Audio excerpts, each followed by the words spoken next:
You guys asked. Today, we are going to attempt to answer with facts, logic, reason, and history, archaeology, and some textual criticism. Is Asherah Yahweh's long-lost love and lover from an ancient time when Hebrew scholars cut the divine feminine out of the Bible? Spoiler alert, no. But there is also a little bit of a yes. However, that's not unexpected. We're going to hopefully prepare you today on an answer to the critic who says that Asherah, the goddess of sex, drugs, and rock and roll, was cut out of the Bible. No, she wasn't cut out of the Bible, but she was very much in the Israelite pantheon at differing times, and we see that listed in the Bible. We're going to break down the academic so-called response to the Orthodox view of the Bible, that God, Yahweh, Jehovah, is one God, and he is the only God. Their response, we'll get to it, is interesting, but I believe it falls very, very flat. We're also going to get to some trivia, some gun caliber and gun platform debates for home defense, and the Screw Tape letters, a little bit of a song review. We're going to have fun today. Jonathan Fiala for Further Everyday, sitting in the chair of philosophy. To my right, I got Miss Nikki. How's it going? It's going very good. Good morning, good afternoon, whatever you want it to be. Well, it's morning somewhere, and it's afternoon here. Yeah. And if you're one of our regular listeners, you can tune in 1 to 3 live Central Standard Time on Sundays over at the Patriot Soapbox. Howdy, live chat. Good to see you guys here. To my left, I've got Charlie. How's it going? It is going well. Good to be here today. Glad to have you Looking here. forward to this topic. And someone's asking in the live chat on PSB, what about Lilith, Adam's first wife? We'll talk about that sometime, too. That's a whole nother thing. We'll get to that sometime. But today, we're going to talk about Asherah. Moving to his left, we got the Steve. Yes. How's it going, Steve? And being politically incorrect today, it's a good topic to be politically incorrect on. Yep, I You totally agree. And then we've got Mr. Producer, Rai. How's it going, man? Good. How are y'all today? Doing well. So I'm interested in this topic today. it's a common thing. I've never heard of such a thing. Well, it's becoming common on the Gnostic circles of the internet that you actually see people making the claim that God, Jehovah of the Bible, Yahweh, has this long-lost lover that the priestly sect cut out of the Bible. And I've been hearing it more and more as time goes by. And it's this very Gnostic idea. And I'm going to start off with this. I will acknowledge my biases. When someone says, I have this hidden knowledge of God that only, I'm pulling it out from the dark and it's been hidden. If God is who he says he is, he can reveal to the masses his will. It usually doesn't rely on one person to bring something out of the dark that's been hidden for 1,000 years. That's not typically how the God of the Bible acts. If it's usually with one prophet speaking to the people in the time of other eyewitnesses and performing miracles. That's one of the main points of the canon of Scripture. If God is God, then he's capable of doing that. So usually when someone comes out with this Gnostic gnosis knowledge, this hidden knowledge, I'm always skeptical. And the other thing you have to remember today is that someone who brings a strong claim, where's the burden of proof? On the person making the claim. And so today we're going to be hearing scholars say, and we're going to listen to some videos and some back and forth, some internet drama. You guys are going to have some fun. We'll listen to some of the tea and kind of comment on it between a couple of different scholars and researchers. You have to remember there's 3,000 years of tradition with the Bible and with the textual tradition of the Hebraic people. Only since, the 1870s, 1880s have we actually had some of the theories that we're going to talk about today. So these are 150, 200, 300-year-old theories at best. I'm being very generous with 300, and there's some reasons for that, but suffice it to say, a couple hundred years versus 3,000 years. And there's no evidence for these theories other than because I think so. However, that is what is taken as scholarly burden of proof these days. We're going to get into it. But before we do, I actually want to hear from someone who does believe this. Mr. Producer, can you throw up the tile set? And let's go ahead and pull up cut 1. Yeah, go ahead and pull up cut 1 for us. Did you know that God had a secret wife? Asherah, queen of heaven, was a powerful mother goddess and representing fertility, love, and nature. And in ancient Israel, people worshipped her right alongside God. Archaeologists even found inscriptions that talk about Yahweh and his Asherah. So why don't we hear about her today? Well, the name Asherah appears 40 times in the Hebrew Bible, but she was effectively erased from many English translations by replacing her name with the word grove or trees. And Asherah's followers were everywhere, including influential women like Queen Jezebel, who brought in hundreds of prophets for Asherah. But the Hebrew Bible associated goddess worship with prostitution or whoredom. The term kadishtu, often translated as temple prostitutes, actually means priestesses or consecrated women. The Bible blamed goddess worship for making Yahweh jealous, leading to Jerusalem's destruction. Her worship was banned, her symbols were destroyed, and her name removed from many holy books. The truth is that this was about power. The male priests wanted to control everything, and a powerful goddess like Asherah and her followers were a threat. So, common set of claims. Okay, this is commonly laid out. There's a lot of people who think that that is a convincing argument. Let's just real quick go through a couple of his claims. Asherah was written out of the Bible, especially in the English, and replaced with tree groves. Actually, Asherah wasn't written out, is written Asherim or Asherim, which are multiple trees that were set up for Asherah. If you're reading in the King James Version, you will read the groves were cut down. We're going to get to Judges 6 and 8 in a little bit and read some of that. It's not erased. It's just focusing on these groves of trees. It wasn't just one idol. It was an entire group of trees that were trimmed and cut specifically to look like the goddess Asherah. So no, it is not replaced. It is not cut out. The divine feminine is not being removed from the Bible, but rather it's referred to in different ways by different translators because of the context. So no. Number 2, temple prostitute is simply a temple priestess. We agree. That is correct. They are the same. Because what was Asherah the goddess of? Sex, music, and war. Sex, music, war, and drugs. And we're going to get into that. Okay, we're actually going to hear from Jonathan Kahn today a little bit more on specifically that. So, actually, yes, priestess and temple prostitute. In this context specifically, same thing. So, no, there's no hiding. There's no hiding the ball. It's just a different description. And perhaps with less reverence, maybe I'll give you that. But temple prostitute, because that is what you were expected to do in some of these Canaanite pagan temples. You were expected to, and I'm going to be graphic here if you have kids in the room. 3, close their ears. 2, 1. You were expected to have free intercourse with whomever and whatever. And if you didn't do that, it was intolerant. Sound familiar? So Asherah absolutely did exist in Hebrew times. And you see God's judgment fall every time it's brought up. Mm-hmm. You know, it's interesting that during these times that when the Jews fell away from God at different times, you know, and they fell away and were worshiping pagan gods at different times, and they were had judgment fall upon them.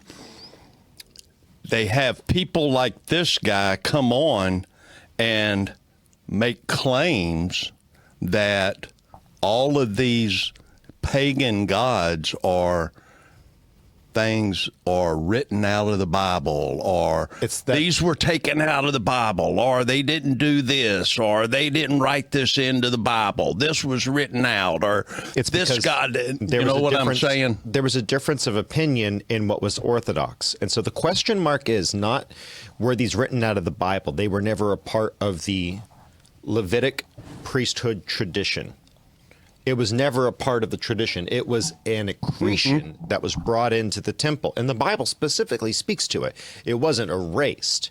The Bible talks about temple prostitutes. Although you'll find something, though, the Bible doesn't necessarily go into great depth all the time. In fact, if anything, the authors of the Bible often give you the context of what would make sense for the culture. And people would say, yeah, I know what the practices of Asherah are. I understand why God says whoring themselves out to other gods, because you would have these orgies. The people of the time understood what that was. You didn't need to graphically describe more. It was understood that that was part of, and the same with Paul. If it offends someone to eat meat, I will not eat meat. What's he talking about? That's meat that is being sacrificed at a temple, because even in worship to Yahweh, you would sacrifice food at the table, but instead of it being this orgy, which it was for the Greek gods, it was a family-friendly affair with worship and praises to God. Whereas in a Greek or in the ancient Sumerian cultures, it was an orgy. It was very clear the difference. We were supposed to act differently. That's why when Moses comes down from the Mount Sinai with the 2 tablets, he freaks out when he sees what's going on. He's like, you've got to be kidding me. You guys are having an orgy in front of a golden calf while Yahweh is right here. This mountain is on fire. That's why it was upsetting to Moses, because you have this culture that is turned south. So just so that we're clear, the Bible literally speaks to this. But what you're going to hear, the Gnostics, and by the way, someone said this in the chat. They said, look at the Greek culture, and you'll understand Gnosticism more. And it'll make sense why there was this Gnostic influence on Christianity. Is because it's just like these other instances of Asherah and Yahweh being intermingled by people who did not believe in the orthodoxy. Just because someone doesn't know how to play Mozart, or they play Mozart badly, doesn't mean that there isn't a movement or an authorship by Mozart that sounds good, right? Just because Handel's Messiah is poorly sung does not mean that there's not a proper way to sing Handel's Messiah. Just because someone has bastardized a religion doesn't mean that religion doesn't have an orthodoxy. But I want to go ahead and pull just a little bit of the opposition view from a fellow by the name of Dan McClellan. Did I say that right? I think so. Charlie was getting me before. Mr. Producer, can you go ahead and, go and transition first? There you go. And throw up Dan, please. Hey, everybody. Most scholars who study early Israelite religion are in pretty general agreement that in the earliest periods of Israel's history, the God of Israel, first El and then the conflated El and Adonai, had a wife named Asherah. And almost 3,000 years ago, it seems like someone in the Sinai Peninsula drew a picture of both the God of Israel and their consort or wife Asherah. This is a photograph of the relevant part of this large pot, and it's a little difficult to see what's going on here. So here is a drawing I did of that artifact, and you can see there's an inscription that was written over top of the male deity figure. It could have been written by drawings. More likely it was written by someone else. But they talk about blessings, and then on the very bottom line of the inscription, the line that is centered over the male deity and overlaps their headdress says, by Adonai of Shomron and by Asherah.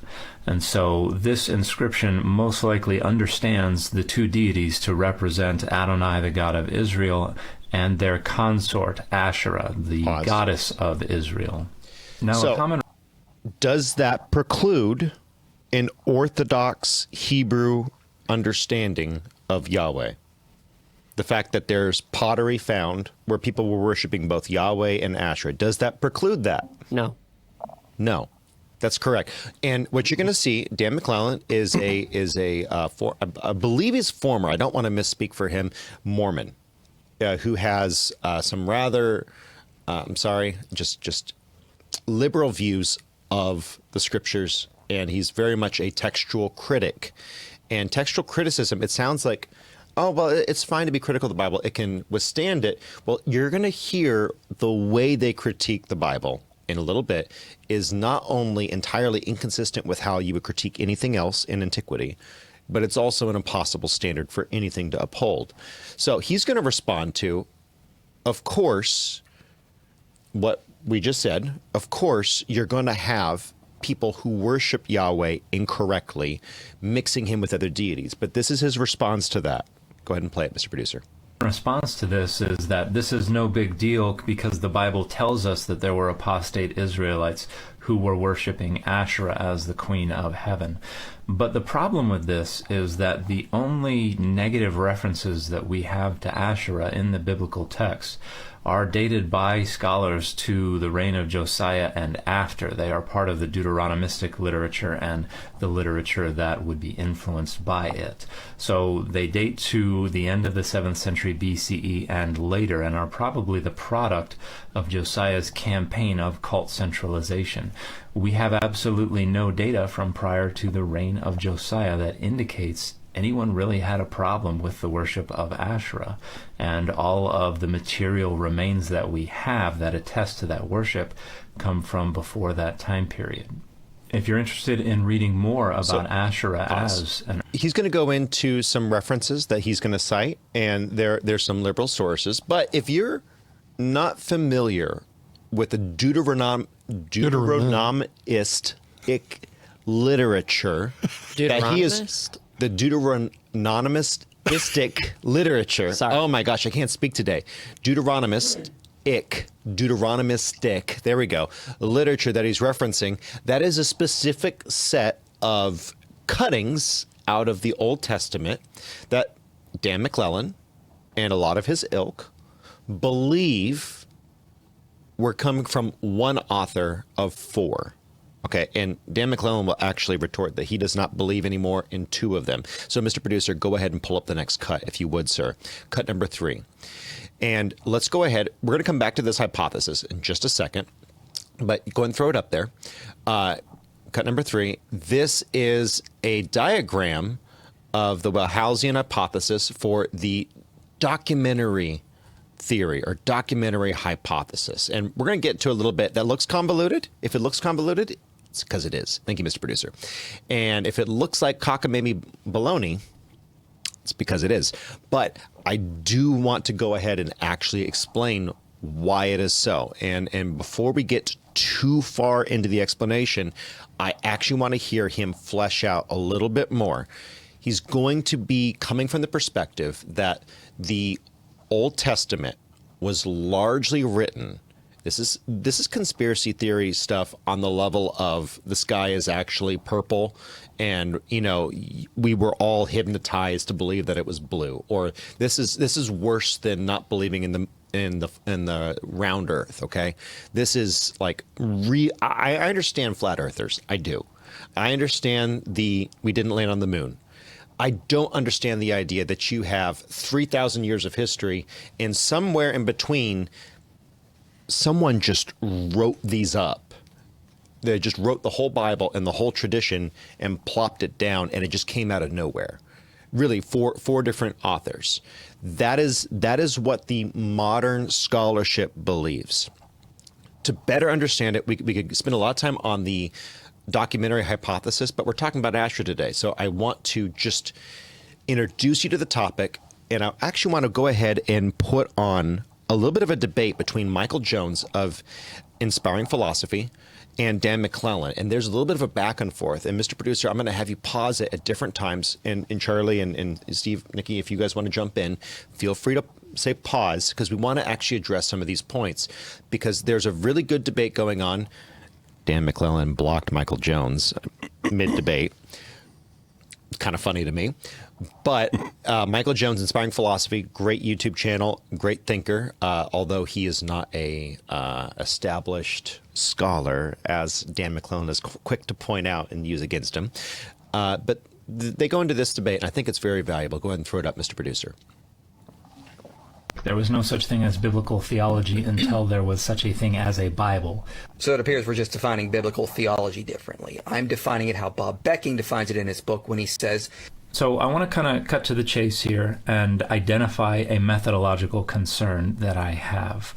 let's take seriously the notion that there could be biblical theology in the 8th century BCE. The claim that the worshippers of Asherah and the composers of these texts that link Asherah and Adonai disagreed with biblical theology requires a specific scholarly reconstruction / hypothesis / theory regarding the dating of these texts, and particularly one that does not enjoy widespread support. It is the minority view. It's not. Do you notice what he just did? He just says this is going to require a special scholarly reconstruction and a hypothesis that no one from the school of the last 150 years that popped out of middle of nowhere, you could say 300 years because Wellhausen was not the first person to say something like this, but Wellhausen was the one that came up with the documentary hypothesis, which Dan McClellan is effectively, he'll disagree with this, he is effectively referencing the documentary hypothesis, the JEDP documentary hypothesis. These 4 different authors. Because the Orthodox view that we've had for 3,000 years doesn't have support among scholars. Do the scholars have any actual verifiable evidence? The answer to that question is no. But because they don't have the benefit of the academia's blessing and rubber stamp on it, you can't have this theory. You can't hold to the Orthodox view because we just came up in the last couple hundred years and we have a theory and we think you guys are wrong. And we're going to go into their theory and we're actually going to look at one of their primary pillars, Genesis 37. So hang around for that. I think there's something that needs to be brought up here. Please do. There's a couple of different things. Number one, anytime that you get stuff like this going on where you got somebody bringing out some of this, I'm going to call it bombastic, but let's, for sake of argument, let's call it legit discussion. What is the motivation for this? Yeah. What is the motivation for this? And by the way, you can apply this to any part of Christianity. How about the number of different translations that we have? What is the motivation for having different translations? Mm-hmm. It's not for greater understanding. He's speaking about English translations. It's called money, and it produces a lot. If anybody has any kind of understanding of the publishing world is very lucrative. Okay, so that's number one. Number two, when we're talking about somebody having special knowledge, God is going to speak through me to you. That's a bunch of hooey that needs to be looked at very closely, because what happened when Jesus died on the cross and cried out, "It is finished"? The veil is rent from top to bottom. I now have access to God the Father as much as any priest or anybody else before that time. It's not special. The Holy Spirit can work within me. I don't need special revelation from anybody. Well, even worse, special revelation. That's not even special revelation. If you listen to the whole thing from Dan, yep, you're going to understand that he has no interest in God. No, but the thing is, he's saying that it takes a special scholarly. No, yeah. I'm sorry. No, it does not. Trying to gatekeep. That's right. So keep playing it, Mr. Producer. The consensus view among scholars. But that's not how you presented it. This is how you presented it. What actually happened was in Israel's pre-exilic times, some Israelites disagreed with biblical theology and thought God had a consort named Asherah. So you spoke of a scholarly theory that is a minority theory among scholars as if it was what actually happened. But here's how you responded to that original creator when they spoke about a scholarly theory with more widespread support, as if it was what actually happened. So Asherah was not entirely edited out of the Bible. Traces of her do remain. Okay, this is being presented as if it's a fact, and it's not. It's an hypothesis that some scholars have about the nature of the biblical text. So you are imposing an unrealistic standard that the overwhelming majority of biblical scholarship, including the scholars you yourself cite, cannot meet upon a person who is not a credentialed biblical scholar participating formally in the field, and that you yourself don't even meet. Pause.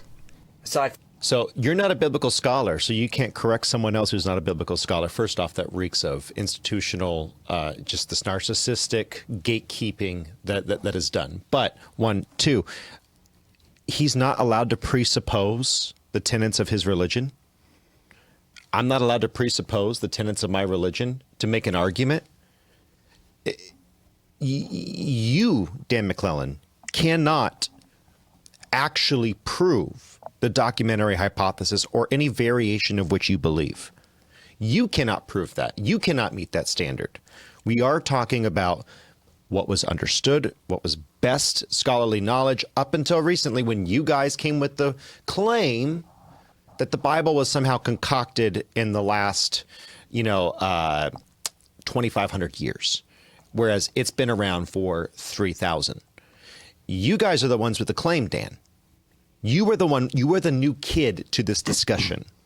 You have to, and you haven't, successfully prove textual, archaeological, or some other anthropological evidence, some cultural evidence that that the Old Testament specifically was written in 700 BC or later. You're the one that has to come up with that. So just remember, folks, when someone says the Bible was written late or the Bible was manufactured by the Catholic Church at 325 AD. You have to prove that. Person who's saying this stuff, you have to prove that. And by the way, you can't prove it because it's not true, but you can't prove that. So just in a response to Dan McClellan, I'm sorry. You have to cross that standard too. So it wasn't 325. It was 324. I mean, everybody knows that. Come on. Correct. Keep going, Mr. Producer. You got to get through this biblical texts, which a lot of scholars say are early, which speak of Israel only being allowed to worship one God, Adonai, the God of Israel. Richard Elliott Friedman, for example, assigns these verses to J and E.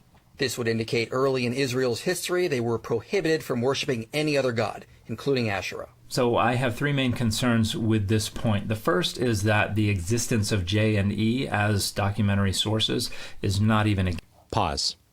So given. It's not even a given. So what our friend over at Inspiring Philosophy, Michael, has said, even by your standard, J and E are two of your four authors, and those men have been attributed with writing texts that specifically spoke to no Asherah worship. What Dan McClellan immediately comes in, and what you're going to find with modern biblical scholarship, he says, well, in truth, it's not even given that those two existed. Actually, we're going to change our theory when confronted with the obvious fact that this hypothesis does not work. We are going to say, no. Actually, sorry, did I say that there was a YHWHist and an Elohist? Did I say that these two authors wrote that time? Someone else said that. No. I'm saying these are all the later dates. They're able to move it. Why? Because it's arbitrary. Why? Because there's no evidence for this. This is a bunch of seminarians and just textual critics, a lot of them. Guys, I'm not coming against the Catholics, but I will say the Jesuit school and line of thought, Counter-Reformation, has been very destructive. Okay, there are people who were trained to pick apart the Bible with an unrealistic standard. It's an impossible standard for any book to hold. It is specifically designed to destroy the faith of other people and people who believe in Christianity. I say other people because these people sure don't believe in Christ. So they're writing this stuff and they're saying this stuff, but they have no interest in common ground with you. They only wish you to stop believing in Jesus Christ. And look, if they were correct, if they had real evidence, I would be all ears. But we're going to get to their evidence. In fact, if you want to watch this whole video, I'm looking at the time just for the sake of us getting through all of this today. The link's going to be in the description at Further Every Day, anywhere podcasts are found. Thank you for hundreds of thousands of downloads on the audio. Thank you for the Rumble and YouTube views. We are at Further Every Day, anywhere you can find those things. Mr. Producer, go ahead and throw up cut number 5 real quick, because I want to go ahead and start to break down this hypothesis. Julius Wellhausen lived in the late 1800s, and he came up with this theory that you had a YHWHist J. E, Elohist. You had a Deuteronomist, and then it's the Deuteronomistic. That's the one that's so hard to say. Deuteronomist, and then, of course, you had a priestly author. And also you had a redactor, you had two scribes, and they formed the Torah through this complex, and even the Old Testament, all the Old Testament prophets are actually a lie, according to this theory.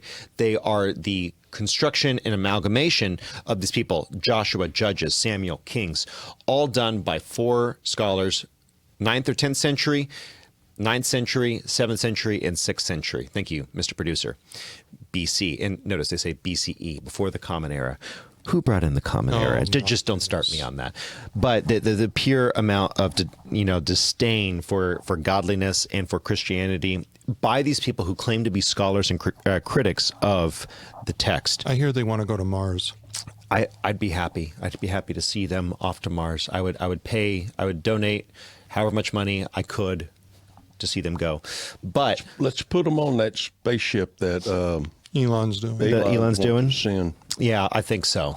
They can go have fun over there, and I wish him the best. It's like the Mr. Producers and my probably shared favorite, not favorite of all time, but one of our shared favorite musicals, The Fiddler on the Roof. Is there a blessing for the Tsar, Rabbi? May the Lord bless and keep the Tsar. Far away from us. Far away from us. Yeah. But let's go ahead and actually seriously take one of their most, I think their most convincing arguments, Genesis 37. So if you have your Bibles handy, go ahead and pull open Genesis 37. And you're going to see these slides that we prepared where we've actually cut Genesis, the last half of Genesis 37. We're not going to go through the whole Genesis 37 for the sake of time, but the last half is specifically the part where these textual critics, so-called, and remember, this is about Asherah, you have to date the Bible incorrectly to get to the point where you can say any criticism of Asherah was post-Asherah worship, and it was all by Josiah, who was doing cult centralization. It hurts my mouth to say those things. But go ahead and pull up that cut. It's cut number 6, Mr. Producer. So on the left, you see the Elohist, supposedly, and on the right, you see what was supposedly written by the other author, the Yahwist. Now, Dan McClellan has moved past this because this is an untenable position, and he's had to change. But the Elohist, starting in verse 18 of chapter 37, they saw him from afar, and before he came close to them, they conspired to kill him. Now, they're saying, cut 2 or 3 verses out, and then keep going to 21. But when Reuben heard it, he tried to save him from them. He said, "Let us not take his life." And Reuben went on, "Shed no blood, cast him into that pit out in the wilderness, but do not touch him yourselves," intending to save him from them and restore him to his father. The Yahwist, on the other hand, they're saying, they're only attributing this part of the chapter to them. They say to one another, "Here comes that dreamer. Come on, now let us kill him and throw him into one of the pits, and we can say a savage beast devoured him, and we shall see what comes of his dreams." When Joseph came to his brothers, they stripped Joseph of his tunic and the ornamented tunic that he was wearing. Next cut, Mr. Producer. They're going to cut for the Elohist. We're going to continue that narrative just for a second, giving them the assumption that they're correct. "And took him and cast him into the pit, and the pit was empty. There was no water in it, and they sat down to a meal. When the Midianite traders passed by, they pulled Joseph up out of the pit." Yahwist, let's continue that for a second. You see how it's confusing, and they're really quick to lose you in the confusion. "Looking up, they saw a caravan of Ishmaelites." Pause, Mr. Producer. This is one of those moments where they will say, look, see, there's a contradiction in the Bible. You have Gileadites and you have Ishmaelites. Aha! We've proven that this is 2 different authors. Hold on to your hats. Pull the cut back up, Mr. Producer. We're going to keep going. It's not true. It's ignorant to say that. Let's keep reading. "Looking up, they saw a caravan of Ishmaelites coming from Gilead, their camels bearing gum, balm, ladanum, and to be taken to Egypt. Then Judah said to his brothers, 'What do we gain by killing our brother and covering up his blood?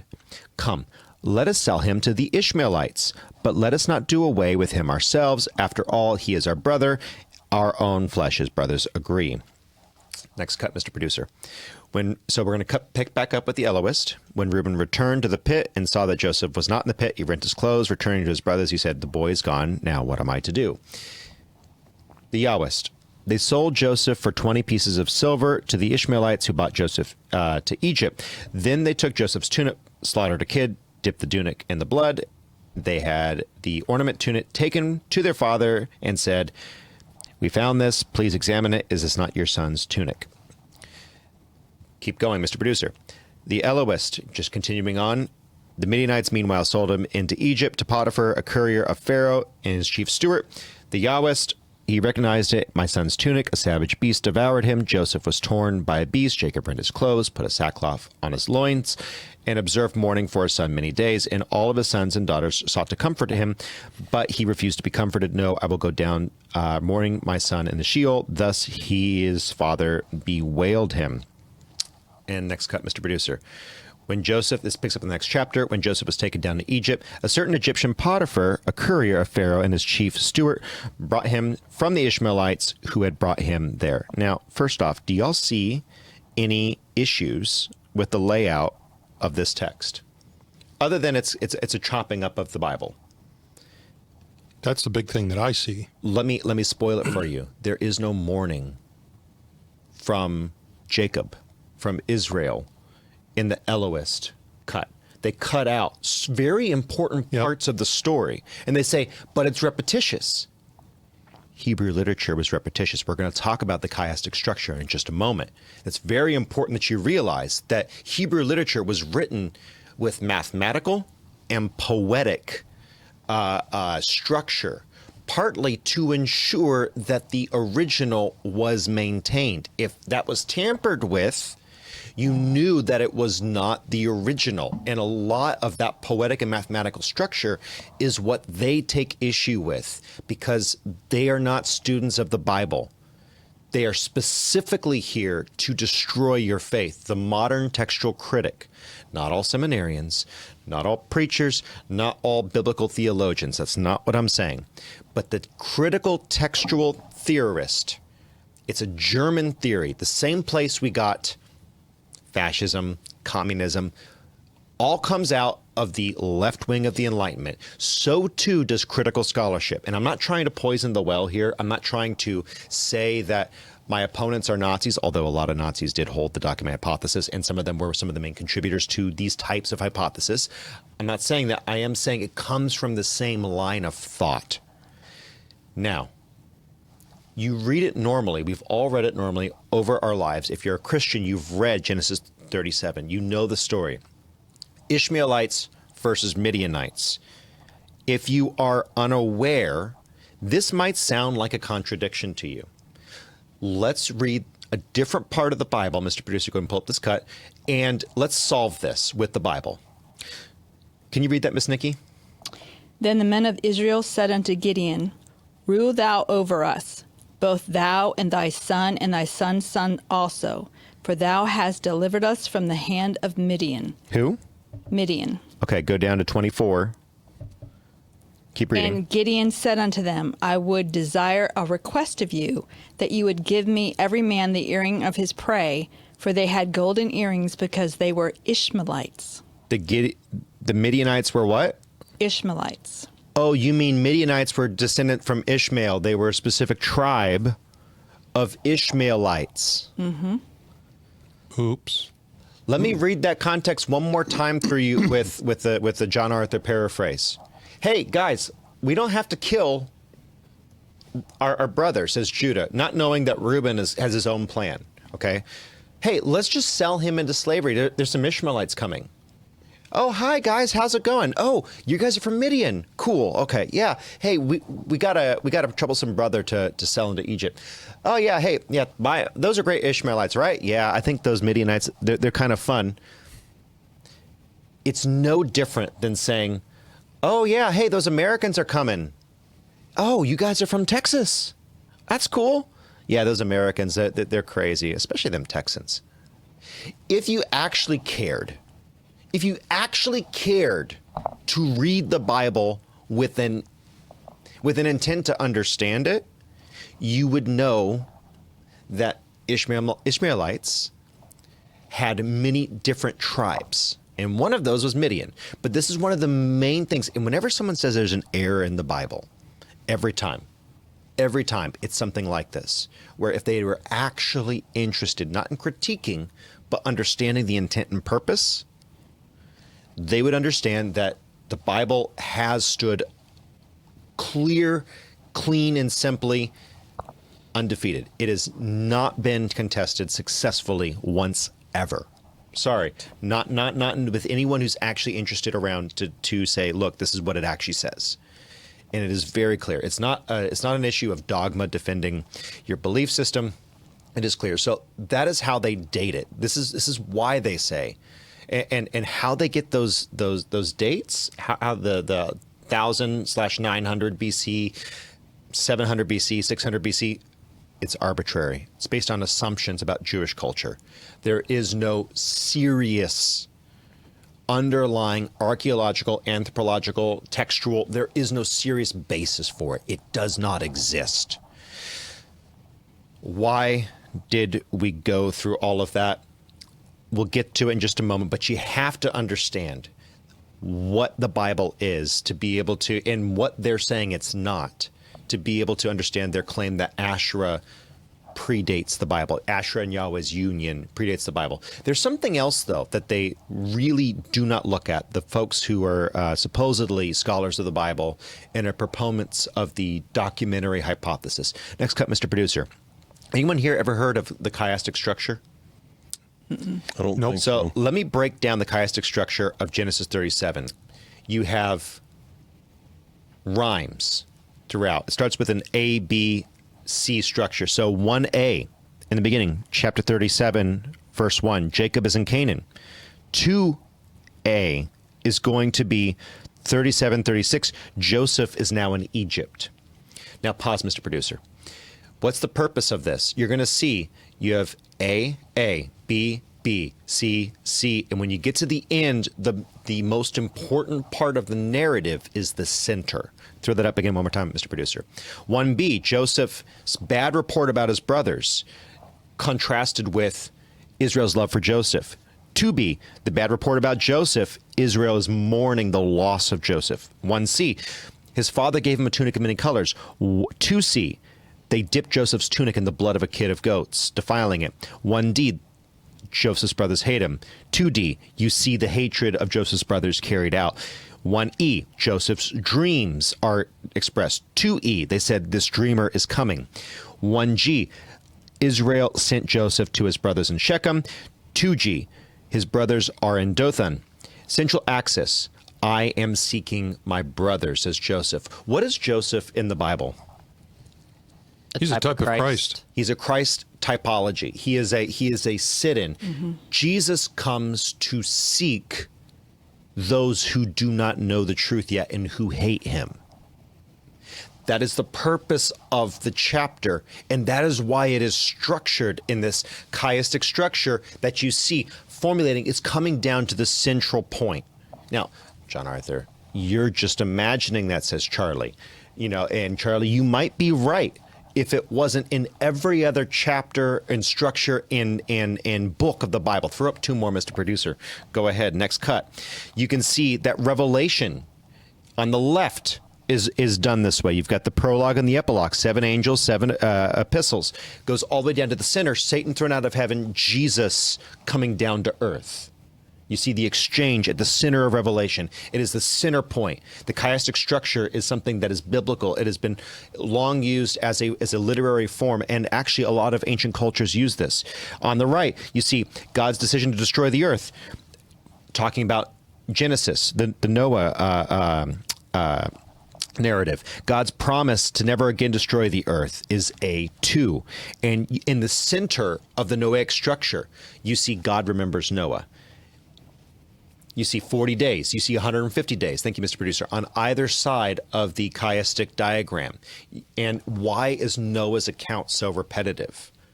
Because you're supposed to look at it from the overall. You see that God calls out Noah. God calls out his sons. God saves Noah. Noah blesses his sons. And as you see, you have 150 days, 150 days, 40 days, 40 days. And you see at the center of it, God sees us through the storms of life. You see that poetic structure, not done by a cobble of a bunch of different authors.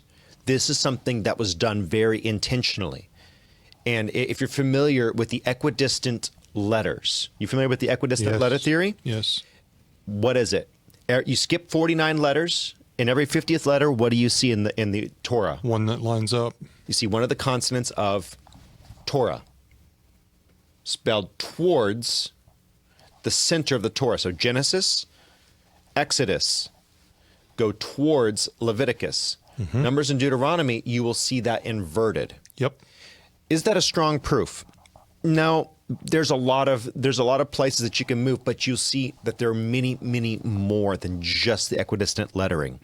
There are many mathematical features that make it very unlikely that you had four. And so the question is what's most likely? This theory that popped up out of nowhere on the historical scheme of things, 200 years for the document hypothesis. This is a new idea.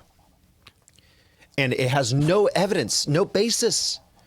But now you are expected to throw away orthodoxy and believe whatever they say. Asherah was worshipped early on in Hebrew history, and there's no evidence that Asherah was ever anathema to the Hebrew religion.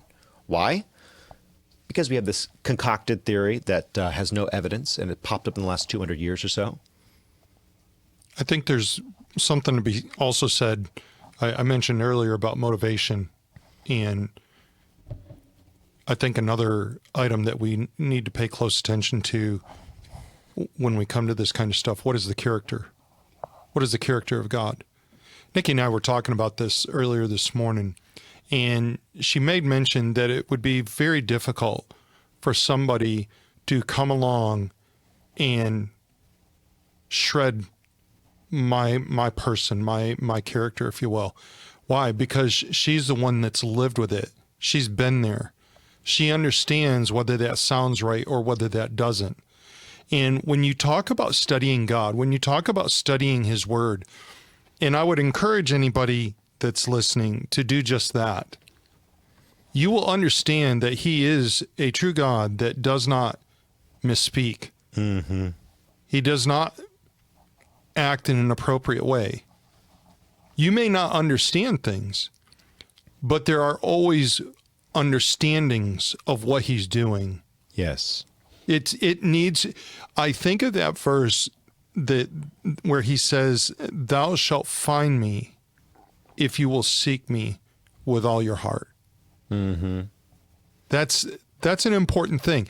Sometimes we want to come to the Bible, and we've treated the Bible like a microwave. I want to know the answer to this problem, and we expect to point our finger at some place in the Bible and say, "Oh, there's my answer." No, this is not a Ouija board. This is not a vending machine. He is not a vending machine. Mm-hmm. Quit treating Him like that.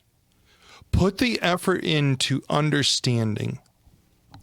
And no, we don't have to throw out our understanding of God just because you've come along and said, "I've got some kind of knowledge now." It's the level of someone on the playground saying, "Nuh-uh, God didn't say that." It is that silly, yeah. But they've written an entire set of books about it. It is literally the nuh-uh argument. And that's the intelligence level. So let's look really quick at another cut, because I said we would get to this. Judges 6:24 through 26. Mr. Pomeroy, can you read that for me real quick? I sure can. So, then Gideon built an altar there unto the Lord and called it Jehovah Shalom.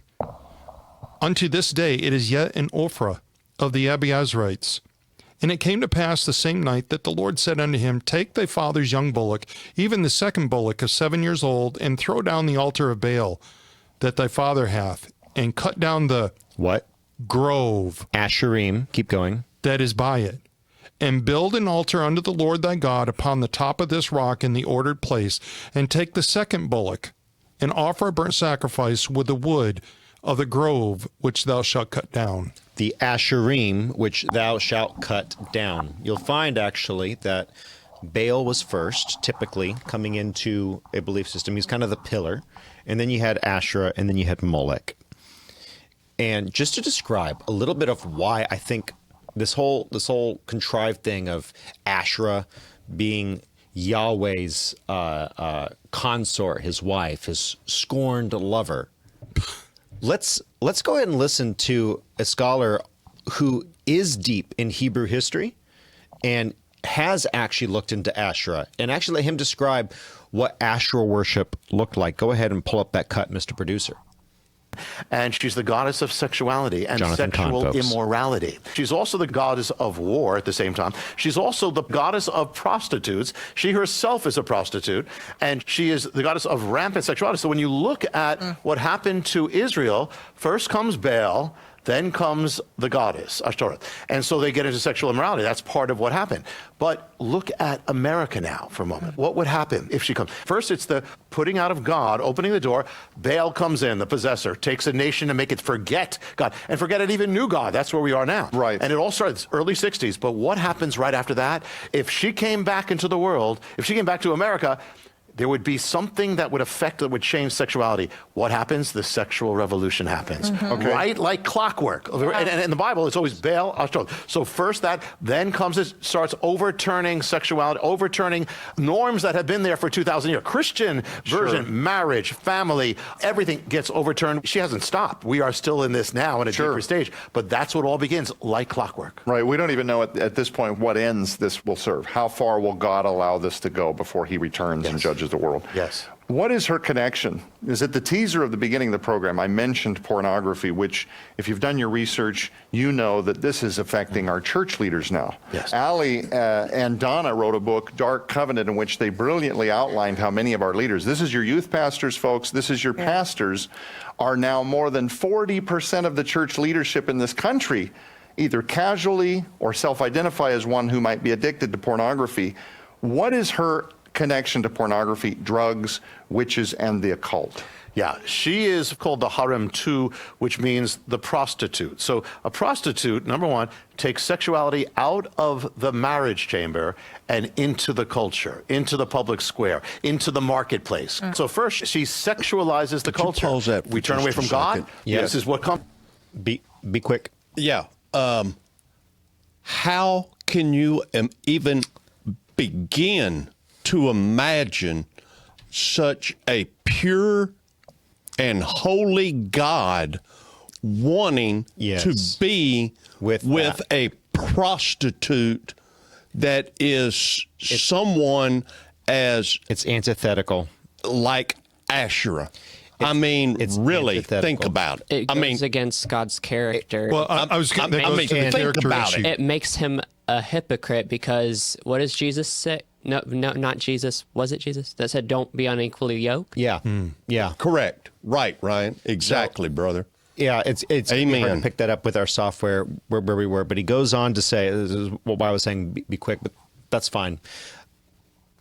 He goes on to say that witchcraft, drugs, all of that is tied into Asherah worship. So let's compare the god of Pornea. And we didn't let him get to it. That's okay. Pornea is the Greek word for her priestesses and their priestly activity. Let's try to compare that with the Orthodox view of Yahweh. The only way you can do that is by destroying the credibility of the 3,000 years tradition, the scriptural historical tradition. How do they do that? Nuh-uh. They didn't write it then. Someone else wrote it. Oh, care to oblige? Nuh-uh, I don't have to tell you because we're the scholarly consensus. But you guys just came in with this idea. Nuh-uh. I'm sorry, it is that level of childishness that we are seeing by the intellectual elites. And again, I don't mean to speak poorly of someone's deeply held beliefs, but you're speaking that way of mine. I have every right to say, wait a minute, you don't have any backing for this? Yet somehow the documentary hypothesis is used to excuse all sorts of intellectually flimsy attacks on the Bible. So just understand this. If you hear, well, Asherah is actually the long lost divine feminine and those horrible priests. They just hated women. By the way, I mean, was sexism a thing in ancient Israel? Absolutely. Yes. And Jesus came specifically to say, you guys have no idea what you're doing. You are totally missing the plot. And so, yeah, they will mix a little bit of truth in with the lie. It's true. It's true. Israel, there were some bad things that happened, just like every culture that has ever lived. And Jesus Christ, in this tradition which they wish to destroy, only underneath this tradition can you have liberalism exist. They wish to tear all of that down and replace it with what? With what? Mm-hmm. Look at the UK. What are they replacing the Christian tradition with? Oh, wow. Islam. Right. What replaces Christianity when liberalism comes in? Not liberalism, because it cannot stand. It has no foundation. It has this much foundation. 0 for those of you on audio. Islam's taken over the UK and What completely Europe, man. You make way for that when you take out, with no underpinning, there's no reality to the documentary hypothesis. Yet, that's what all the seminaries are teaching these days. And that's the scary part right there. That is the part that really bothers me, is that we do not have leaders in our seminaries that cannot see this. They have largely been cut off. And again, it started with the Counter-Reformation and it took on a life of its own. Yep. And okay, so look, the intramural debate over the papacy within the church. I'm sorry. I mean, look, the people are going to freak out. Catholic brothers and sisters, they are brothers and sisters, just as much as Baptists and Methodists are. There's a lot of crazy Methodists. There's a lot of good Methodists. There's a lot of good Baptists. There's a lot of crazy Baptists. There's a lot of good Catholics. There's a lot of crazy Catholics. They are brothers and sisters. We're having this debate, okay? I love the Mormons. I can't get there yet. I don't think their theology is quite there. But I'm saying the Catholics, we agree on everything. We agree on, at least on the nature and divinity and the Trinity of Christ. We might have a little bit of questions about, anyway, that's okay. But we're having that debate, and we've torn down each other so badly that the atheistic scholars come in, and we've really opened up the phalanx, and the enemies come in. So I'm not saying that we have unity in a disagreement over truth. But there is a certain amount of this that we need to be really careful about, letting atheists come in and teach in our ranks. People who say they're Christian, but they do not believe in the inerrancy of Scripture. We let those people into our seminaries because of the Counter-Reformation and the Counter-Reformation. That debate should never have allowed the seminaries to fall, and unfortunately they have. So, guys, no. The answer is no. Not an Orthodox Hebrew tradition. In any way, shape, or form was Asherah God's consort. And the bastardization of that religion, yes, that happened. But just because someone does not know how to play Handel does not mean that Handel's Messiah does not exist. And that is the shortest synthesis. I feel better. I do have something to say. Please say it. Man. So, Can you tell I absolutely hate it when people do that? Sorry, keep going. Yes. So, I have a very simple faith and a very simple, you guys can talk about things, and I know that people are out there and it's like, well, this is just over my head. But, I have a very simple faith, and it's done me well for 51 years. But, this gentleman, you're no different. You're no different than when the serpent came to Eve and questioned the character of God. Correct. You're no different than when Jesus came to earth and the priest who knew Scripture better than anybody else did not recognize him as God and questioned his character. You're no different than, I believe it was Voltaire, who stood up one day and had arguments against God's character and said, in 100 years, the Bible will no longer even exist. You're no different. And you're going to die, and the Bible is still going to be alive, changing men's life. And God is still going to be reaching down, loving these people, working in their lives. So you're working hard at something that will not last. You're going to die. The Bible will not die. God's character will not die. He will outlive you. He will outlive your arguments. And you will one day face him and have to answer for all of this. I know this means nothing to you now, but you have to understand, the older you get, you start looking at life and at eternity. And this is going to be something very sad to take to your grave with. Mm-hmm.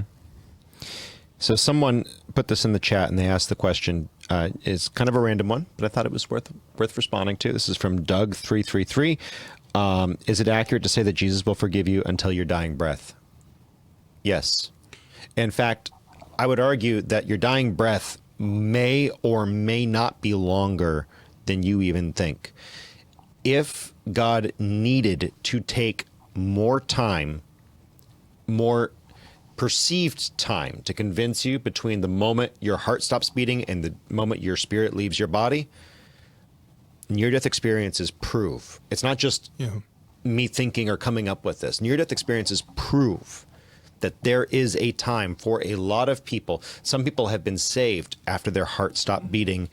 They were revived in the hospital, and their personality had been different when they fell on their knees, their astral projected, out of body, whatever you want to call it, knees, and said, God, you are God, I am wrong.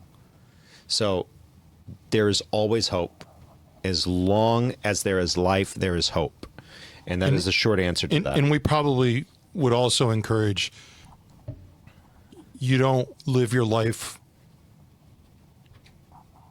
expecting to be able to do that. Yeah, you shouldn't. You should not live your life that way. And it shouldn't make us less activated to share the gospel. Yep. And I've said this before, guys, I have met people who had a borderline salvific experience through miracles, and I just got to stand there and actually be there when they prayed their salvific prayer.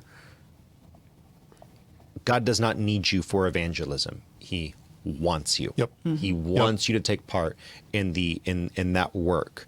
So we, as an order of obedience, we don't need to do good works to be saved. We do good works because we are saved. It is something that flows out. We do not need to evangelize. We evangelize because you should, because you want to. If you have a saving faith, you will do works.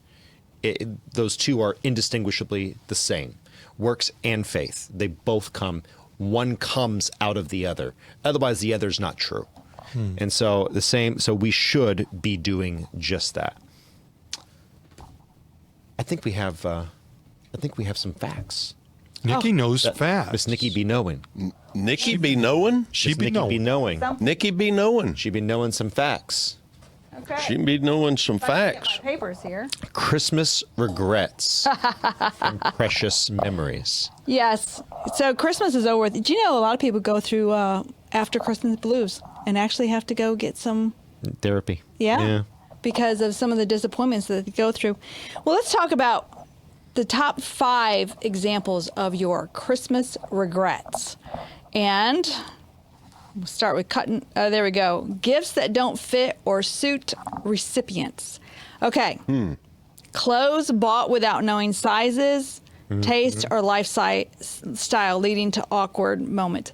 I have to be honest with you. I've had people buy me clothes. It was like I never wore them. Yeah. It wasn't my husband, but I never wore them. And it was, and when they give it to you. Good job, Charles. You're like. Thank you. You don't know me very well. There's an argument for including receipts. I'm just saying. Yes, and I'm just saying. Yes.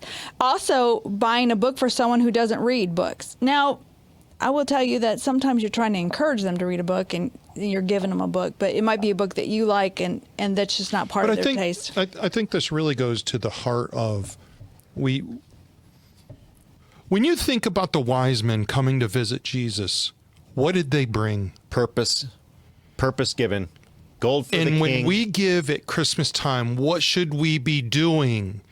It is not to exercise your right to go out to your local Walmart, God help us all, to buy your gift, to give to somebody and be able to check it off and say, I gave. You should be thinking about purpose. Put some effort into it. Put some effort into it. You have to know the person. Get a gift. I'm sorry. I'm sorry, Ryan. What did you just say? You have to know the person. You have to know them the a person gift that fits them. This leads to a regret when we don't do that. Yes. How far are you through that Lewis anthology, Mr. Producer?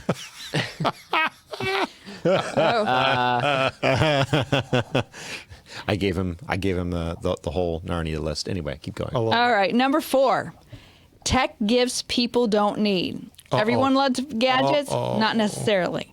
Buying a smart home device, a tablet, or wearables for someone who already has one or doesn't want to learn another piece of technology. Or even worse, they don't feel comfortable with it at all. Expensive, now this is a big one, guys. Expensive toys kids play with one time. Now, do you know those big cars that you have to put out on the road, the electric ones? Those electric ones. Seat 2 kids. Yeah, they play with them the first couple of days, and they get put in the garage, and then you don't have time to take them out. I played with mine like every week, 2 to 3 times a week. Yeah, my little cousin has one of those things. Mine wore out. They didn't have those when I was a kid. My dad fixed mine like 6 times. They didn't have that kind of stuff. Yeah, my little cousin. You're into that kind of stuff. You probably had a lot more freedom to go places then. On an airport with active aircraft? It's about Why as would much you as not the be on average. the runway? That's right.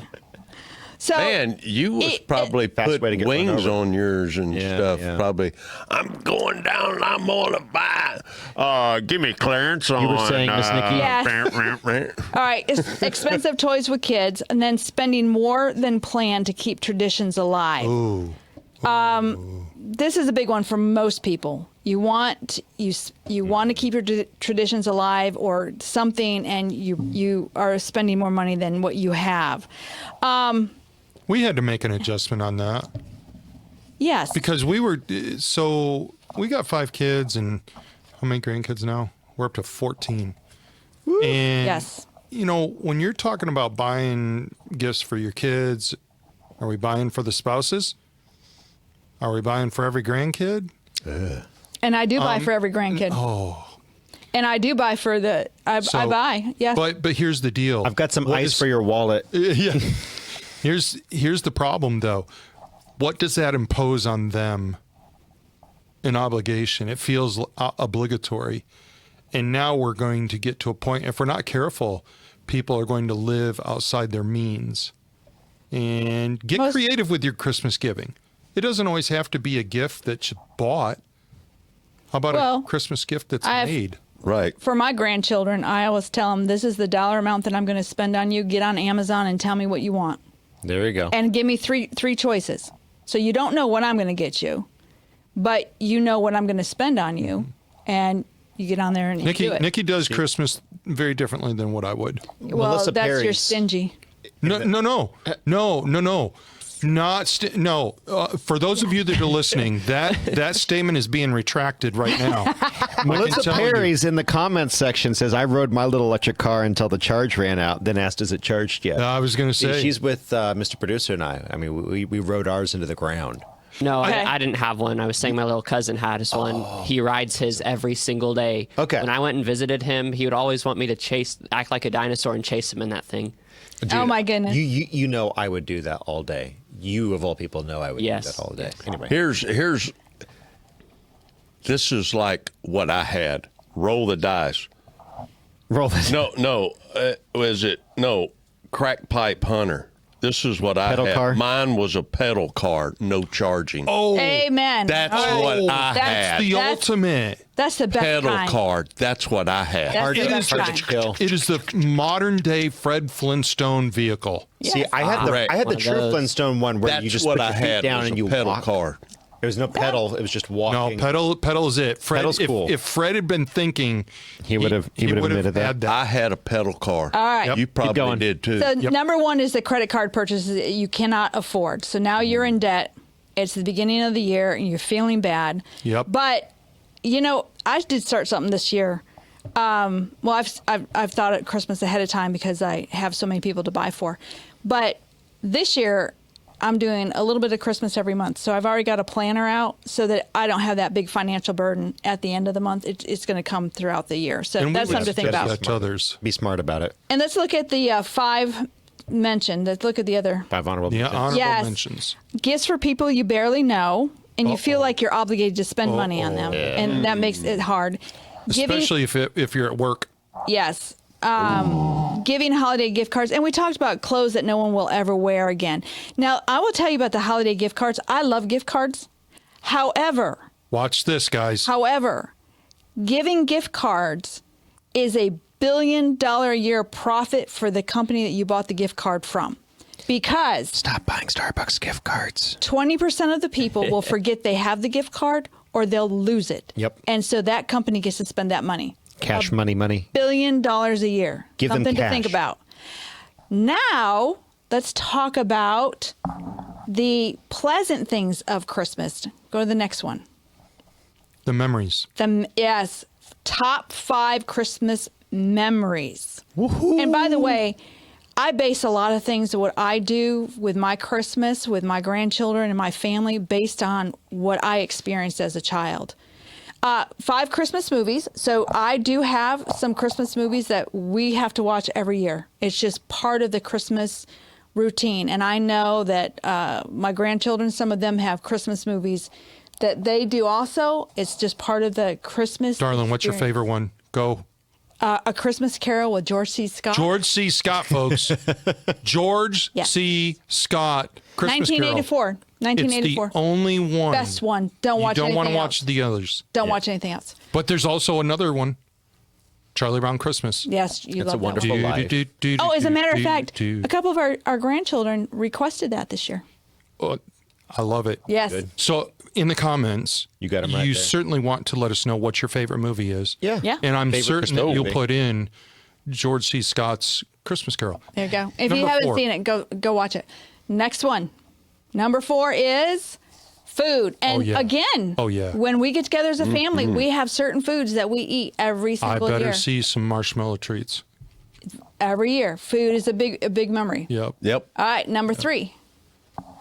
Gift opening. Of course, that is a big deal. And we have to do we've got usually 20 people at our house and everybody gets a gift. Go fast. And you do have to. One time be it took there all over day. an hour because I wanted to see each grandchildren open their gifts. Yep.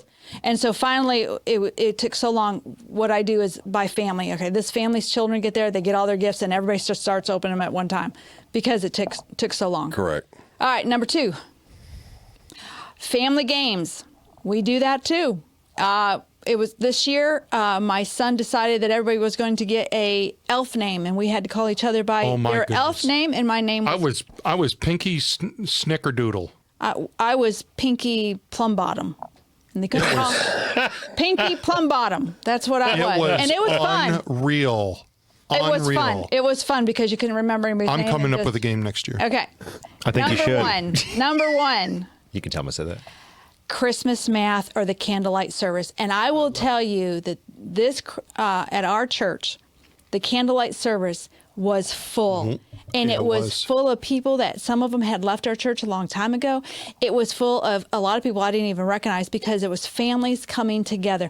And I have heard that the midnight Christmas mass at a Catholic church is amazing. I've never attended, but I've heard it's amazing. And to be clear to everybody, we're not talking about Christmas pageants. That is not what we're talking about. We are talking a true carols and hymns in proper. And you know, we had a lot of visitors that night. Yes, we did. Yeah. A lot of visitors A lot of people I didn't even know. The Creasters are out. Okay, top 5 mentionables or honorable mention. Okay, decorating, going to see Christmas light. That's a big deal. Yeah, and those are big deals. Holiday baking. As a matter of fact, a coworker, the women in her family got together and did cookie baking day. They took off from work, and they all got together and did cookie baking day. I will say this: your memory is more important than the gift. Oh yeah. Spend the effort in making a memory than spending the money on a gift. I grew up, if you can just do something simple for somebody that just is nice and they can use it. I like to have gifts that are usable, that mean something. Yep. So Christmas is past. There we go. Let's learn something and make it better next year. Omar Sewer Pickle. Ooh. Oh. Omar Sewer Pickle says this. My favorite birthday card my wife ever gave me was the one that she made by hand. Cost nothing money-wise, just the time she wanted to tell me. Yep. And the time it took her to make it meant way more to me than any other card she gave me. And that's why I try to hand make my cards whenever I can. Yep. to the very special people, and they're usually some sort of origami fold out. Yep. They take a long time.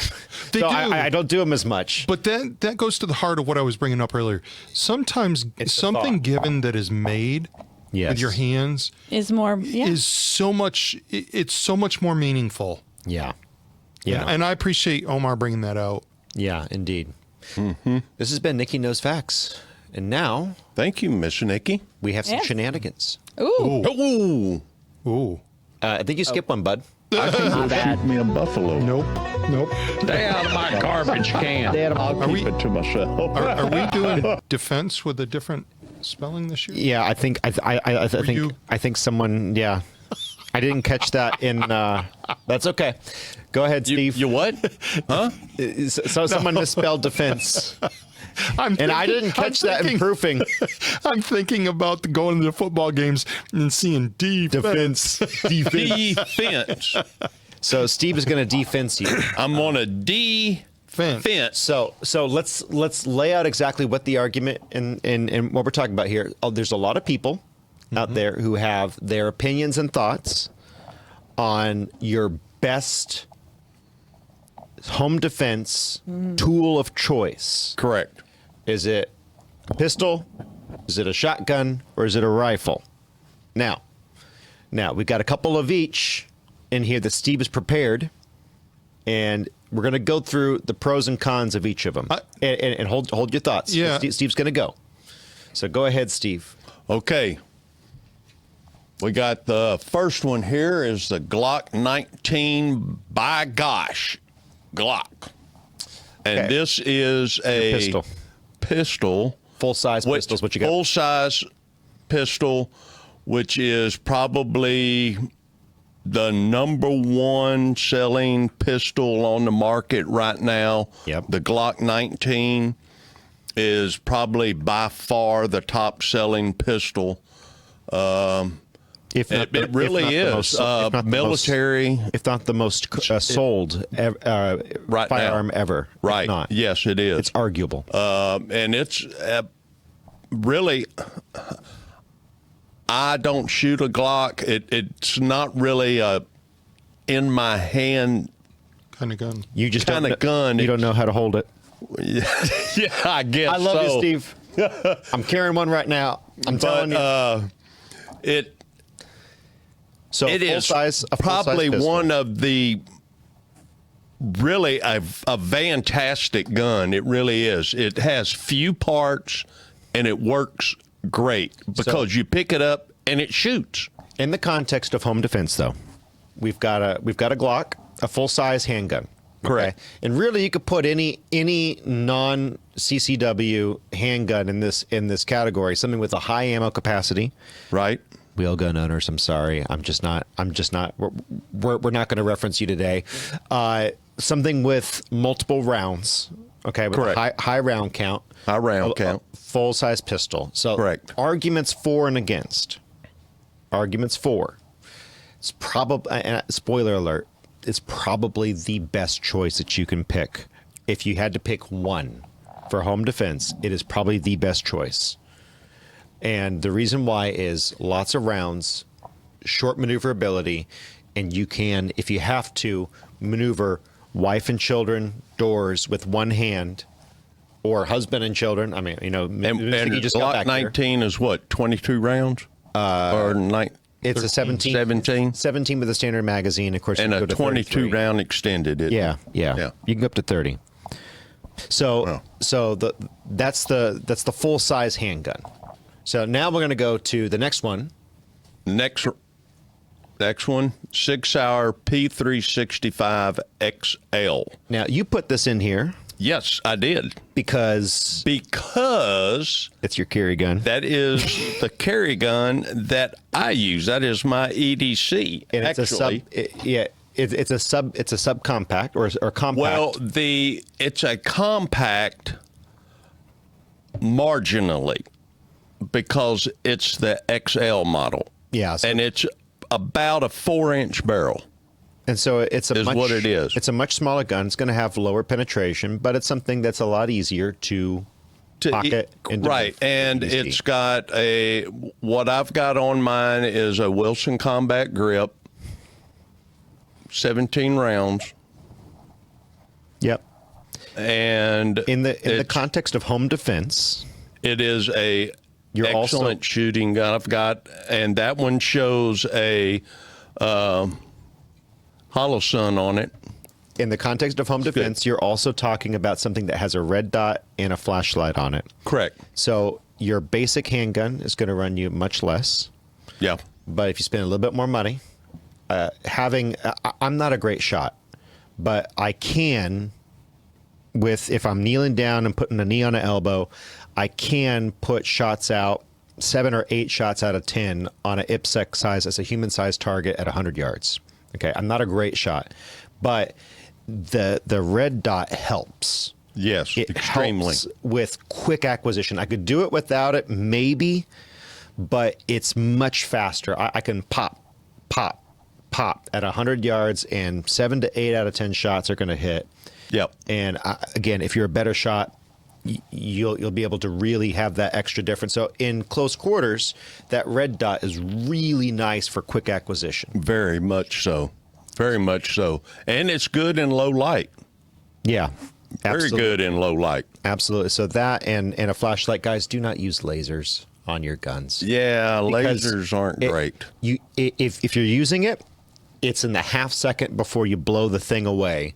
If you're walking around with your laser and your light on, what does that do for everyone who's intruded into your home?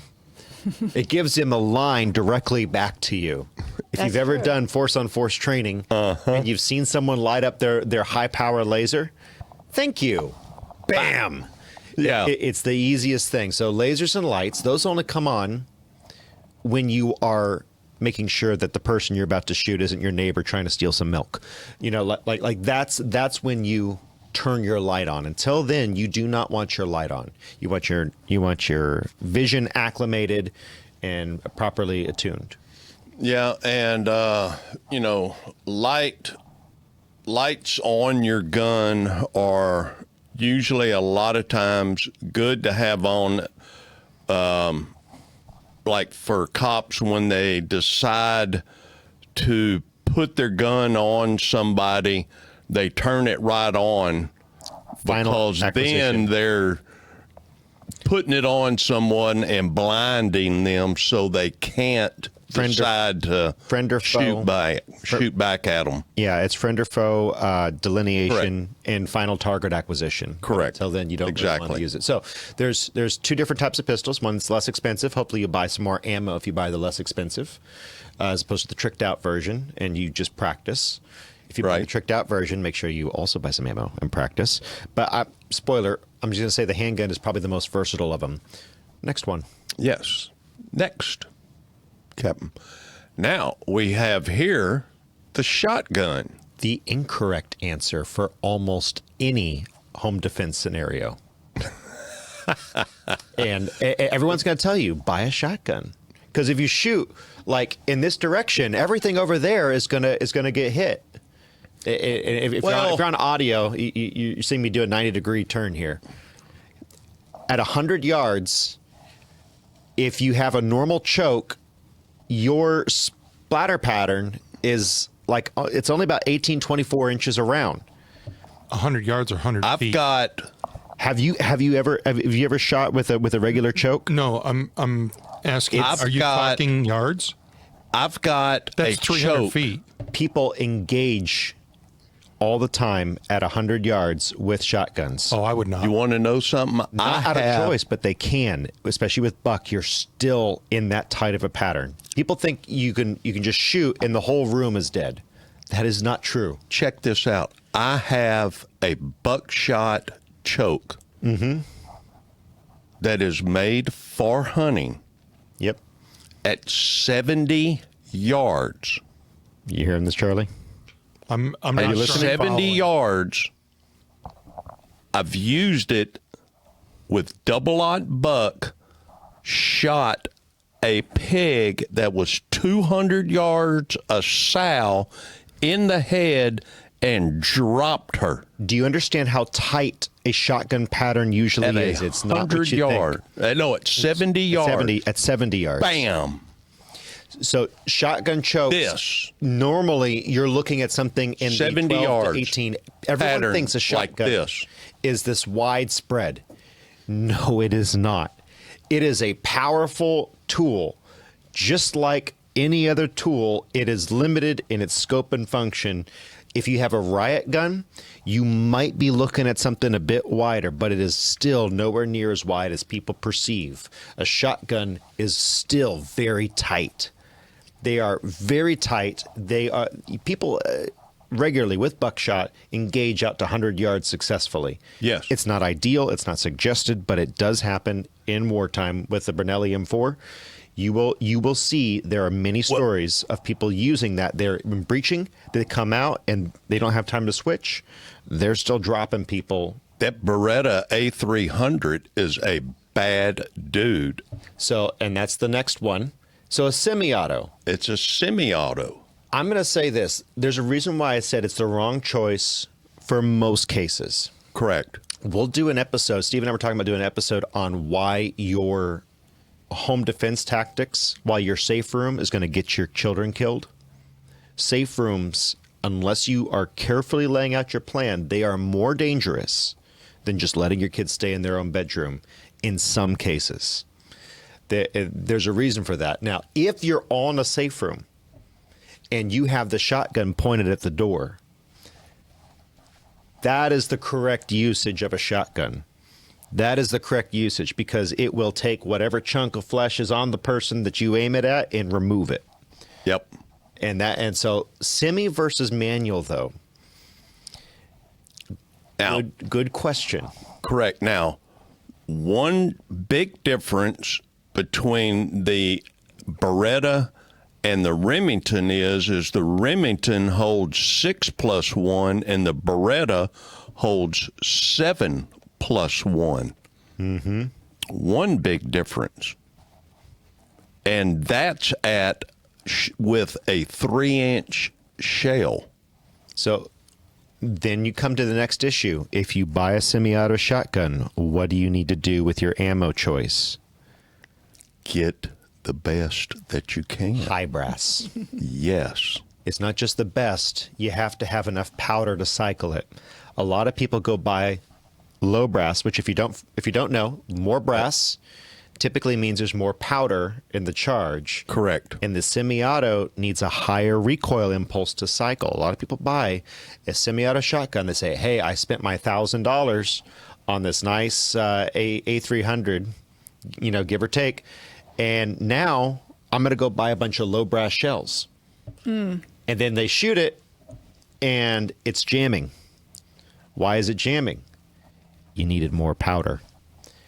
That's the one good thing about a pump. You don't have to worry about that. Will always run whatever ammo you put through it, it'll run. Whereas a semi-auto, you need to think about it from the perspective of, do I have the correct ammunition to cycle? Correct.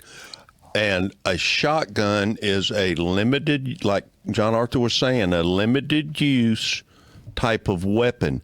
And it's designed for specific purposes and extreme force for a short period of time, not for extreme amounts of fire downrange, for like short amounts of shooting, say like five, 6 rounds.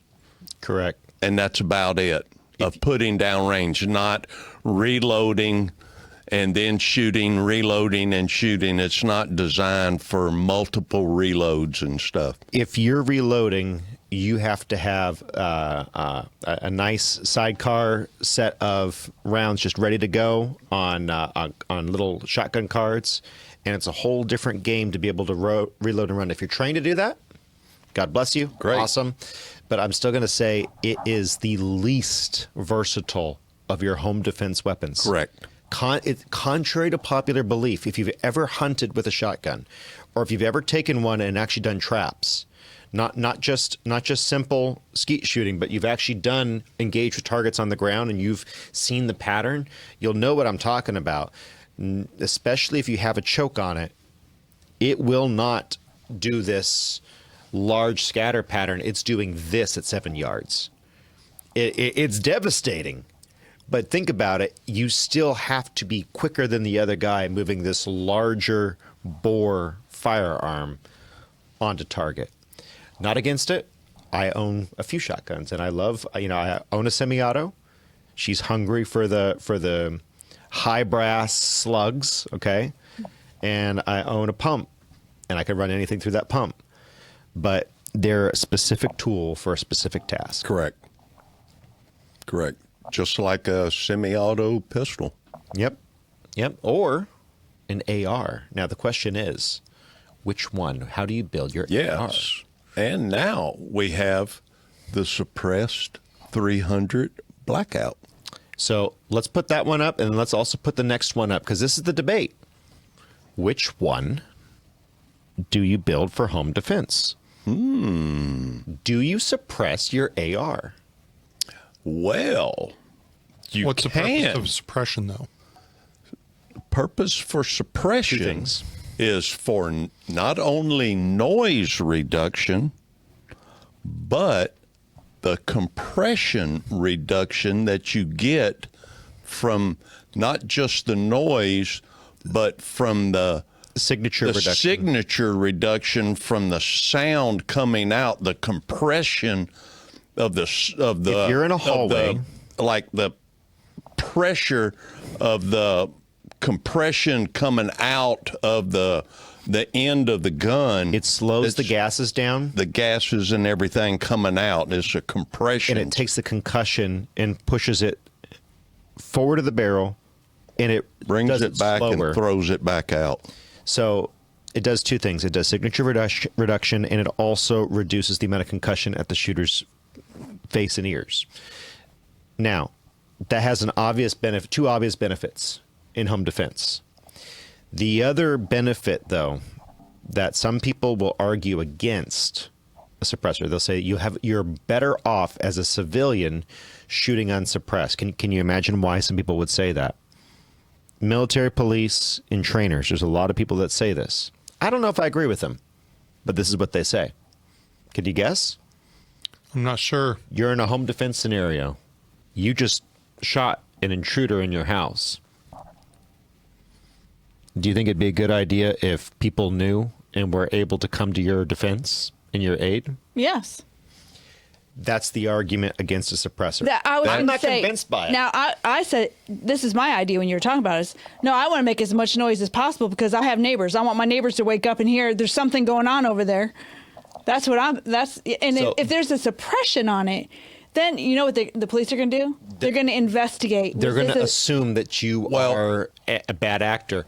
I disagree with this school of thought, but you are joined by a lot of trained professionals and a lot of safety self-defense experts. You are 100% in their lane. Correct. And I agree to a point. I do think that most suppressors are still pretty loud. Once you've actually been around some suppressors, that's my firearms, thing. they're already pretty loud. They're still loud when you use normal rounds. Yeah. And only the reduction is only about probably a quarter to a half, maybe.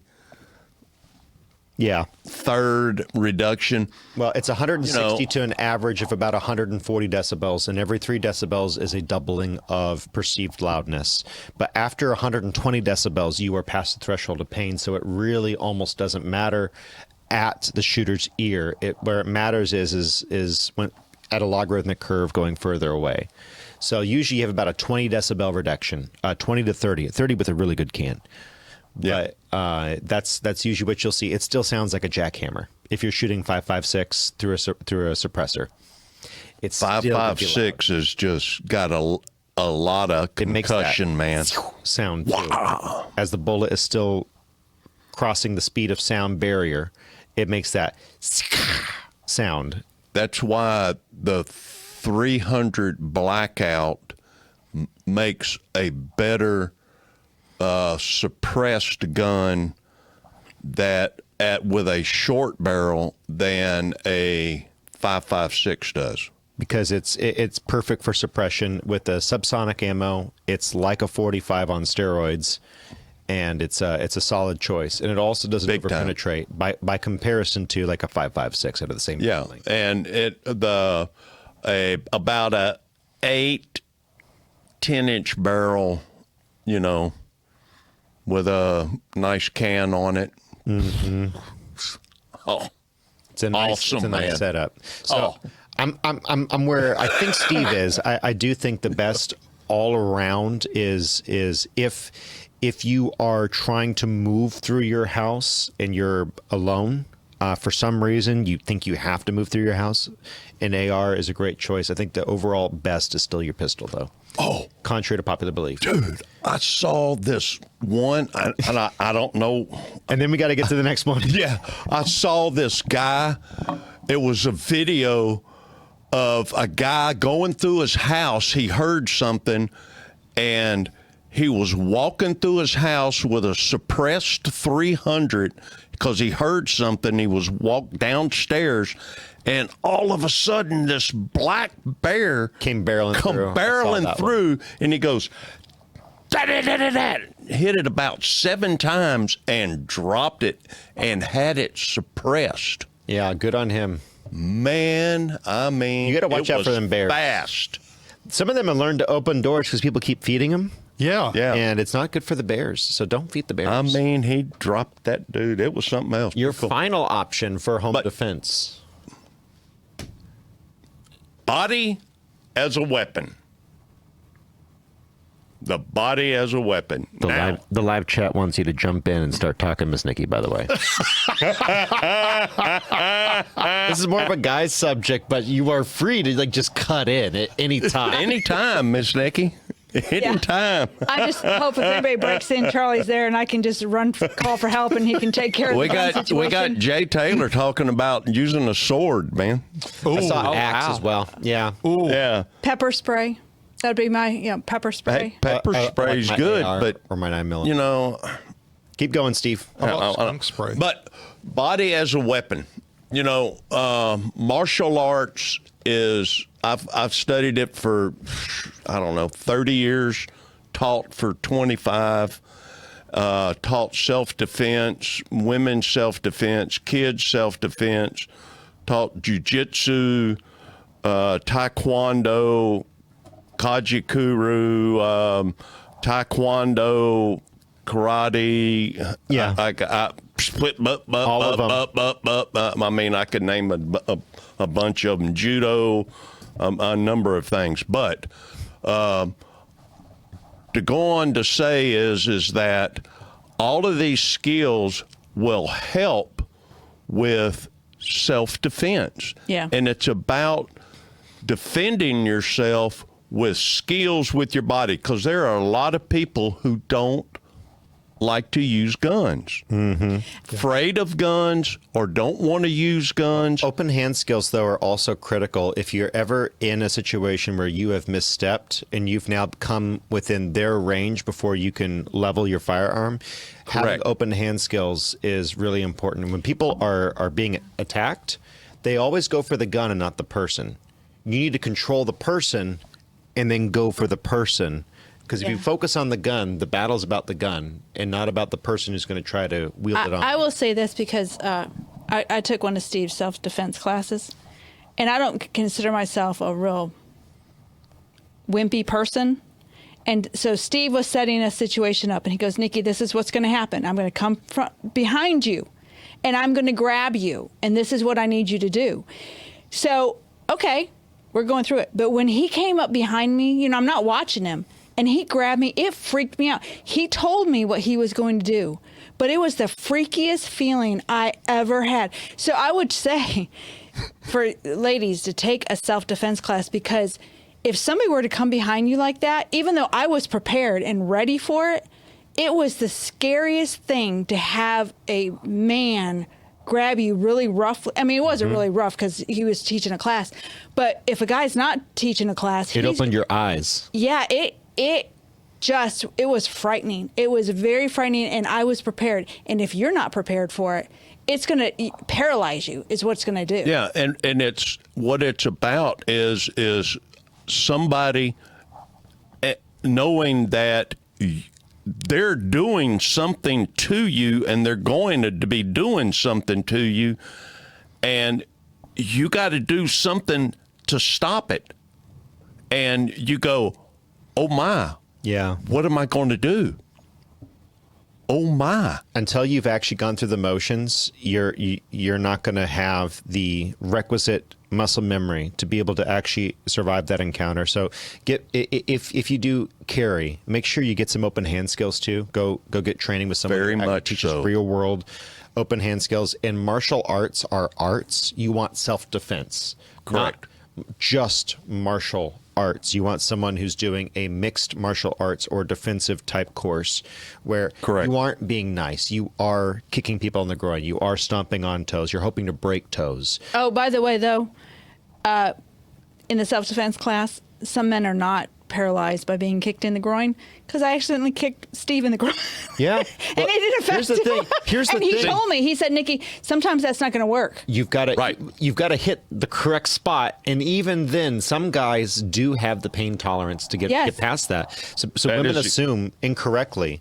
Don't assume that just because you're going to kick some guy in the groin, that it's going to work. It doesn't mean that it stops them. I've had people sucker punch me and I just look at them and say, ow, that hurt. Don't do that. Right. Freaked them out because they expected me to go down. Correct. And I just said, no, don't do that. And they didn't mess with me again because, frankly, that's something that, like, okay, I don't have that power over you. Yeah. So go get some training, be ready. And in the meantime, we got some honorable mentions for home defense. We did not mention the following. If you have this, I think the Dillon Arrow minigun is honorable mention. I think that's an excellent idea. 3,000 rounds per minute. Hey, mount that on your front porch. Over penetration might be a bit too much, but Man, you'll have your neighbors in the neighborhood. You have somebody come rolling in your driveway. Yeah, I think it works. And they're ATF coming in, going to rob you. Say like some Muslims are coming in wanting to. Hey now. Allah Akbar, go get you. Hey. The things that Steve dreams about. And then, of course, Steve didn't know I put this in here, but this is also second honorable mention is the M32 Milcor multiple grenade launcher, 6 rounds. I love grenade launchers. They launch grenades and blow up stuff. Nothing like blowing up stuff. So, just saying, explosions are good.